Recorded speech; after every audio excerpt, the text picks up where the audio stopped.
ابھی آپ کو اہم خبر دیں، بانی پی ٹی آئی کی بطور چانسلر نامزدگی کے خلاف آکسفورڈ یونیورسٹی میں پٹیشن دائر کر دی گئی ہے۔ آکسفورڈ یونیورسٹی کو کئی احتجاجی پٹیشنز اور ای میلز موصول ہوئی ہیں۔ ڈیلی میل کا یہ دعویٰ سامنے آیا ہے۔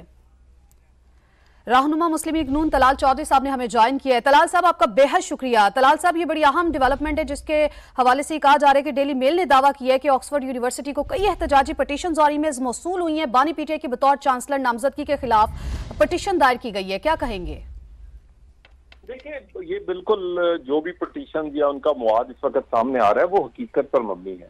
ان کے خلاف امریکہ کی ایک عدالت کی ڈگری جو کہ ان کی مورل کرپشن یا موریلٹی پر سوال اٹھاتی ہے وہ ہے، پھر اس کے بعد پاکستان میں ان پر کرپشن، اختیارات کا ناجائز استعمال، اور اس کے بعد اپنا جو ہاسپٹل تھا اس کی چیریٹی کے لیے جو پیسہ لے کر آتے تھے اس کا غلط استعمال، اور وہ کیسز کئی یو کے میں بھی ان پر ہوتے رہے ہیں۔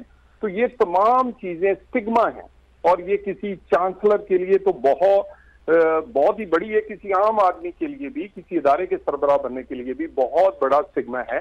تو ان ہوتے ہوئے اگر ایک ریپیوٹڈ یونیورسٹی کا چانسلر پر یہ داغ ہوں گے تو کیا ہمت جائے گا؟ یقیناً اس پر یونیورسٹی انتظامیہ ضرور سوچے گی، اور اس طرح کے لوگ اگر چانسلر بنیں گے تو پھر ان کے جو اسٹوڈنٹس ہیں وہ پھر مستقبل میں کیا بنیں گے؟ طلال چودھری صاحب، پٹیشن میں موقف یہ بھی اپنایا گیا ہے کہ بانی پی ٹی آئی نے کئی مواقع پر طالبان کی حمایت اور ان کے شدت پسند ایجنڈے کا پرچار کیا ہے، اس پر کیا کہیں گے؟ دیکھیں، یہ کئی دفعہ نہیں، یہ ان کا کنسسٹنٹ موقف ہے۔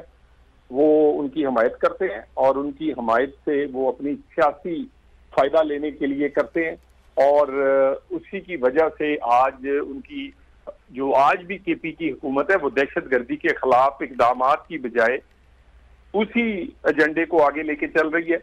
تو یہ بات بہت ایک ایسی باتیں ہیں جو میرا نہیں خیال کہ اس طرح کی یونیورسٹی کے چانسلر کے طور پر انہیں الیکشن لڑنے دیا جائے گا۔